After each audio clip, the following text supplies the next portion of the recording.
comic book fans, and welcome to a special edition of Cammy's Comic Corner, the Atomica episode. I'm your host as always, Cammy. Now a while ago, Sal Abbinanti, the creator of Atomica, came to me and said, hey, do you mind doing a little review of the book right before we relaunched the hell out of it in April? And I said, hey, Sal, I would love to. So this is what I'm here to talk to you about today in this episode, is Atomica by Mercury Comics.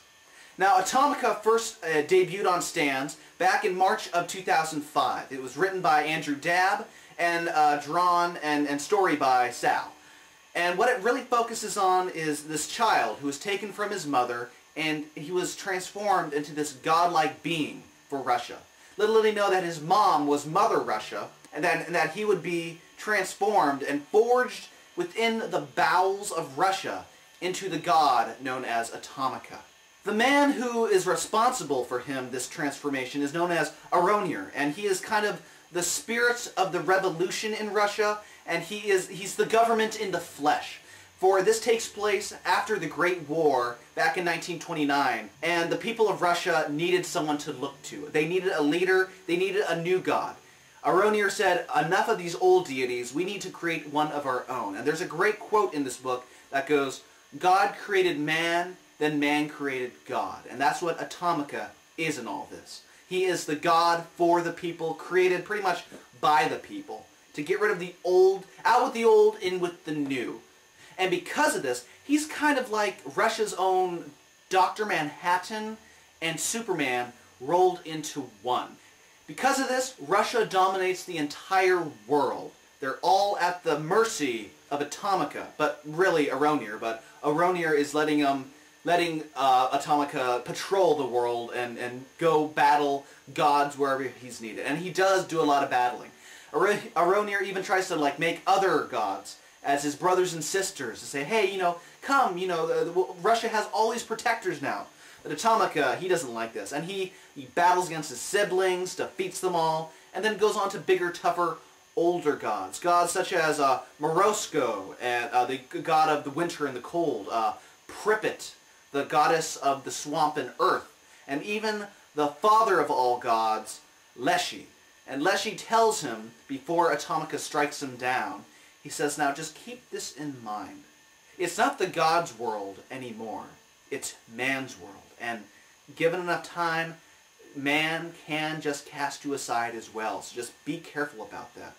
And it really does make Atomica think, because yes, he thrives on all the praise and worship from Russia and the world, well, which is Russia, but he needs to be careful, because it could come to an end if he loosens his grip, as it were.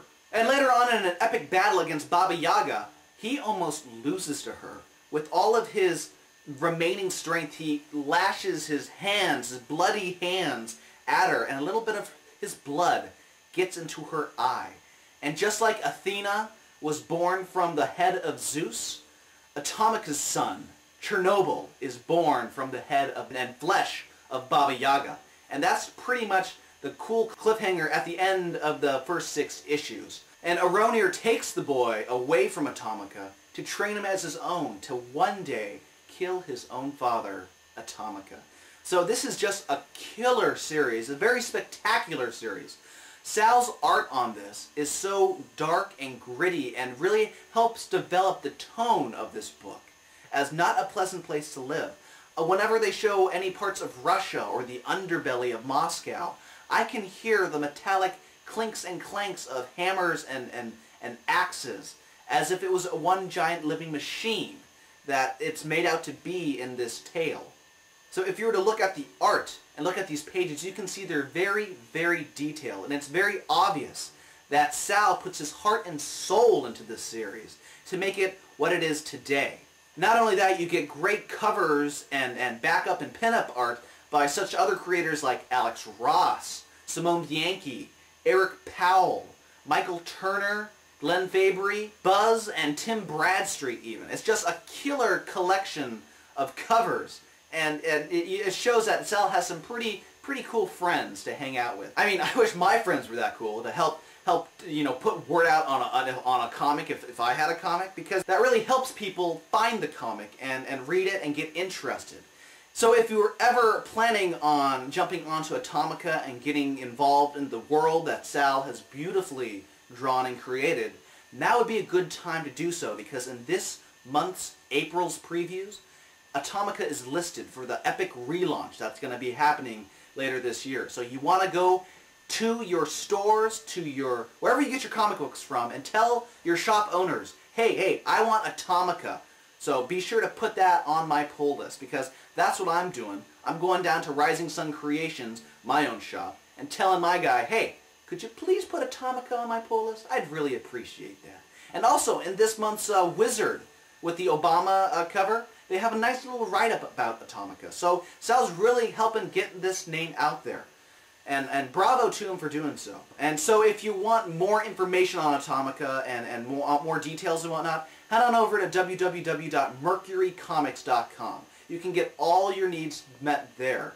You can buy back issues, you can email Sal, ask any questions you might have, and look at all the gorgeous cover art that's been submitted to the title ever since March of 2005. And if you want more of Sal, and really, if you've never listened to this guy tell some stories, they are fucking hysterical. You can find him on Comic Geek Speak, and also on the more recent episodes of Around Comics.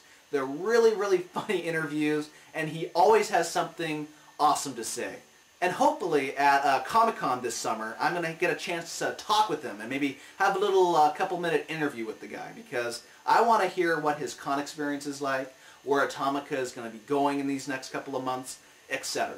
So do yourself a favor and pick up Atomica today. And because this is a special episode on Atomica, I have an Atomica giveaway, thanks to Sal Abbinanti, people. So let's give an applause to Sal for supplying the material for this contest. So go ahead and send an email to cammyscomiccorner@gmail.com, and I will pick 2 randomly selected contestants to give the following items to.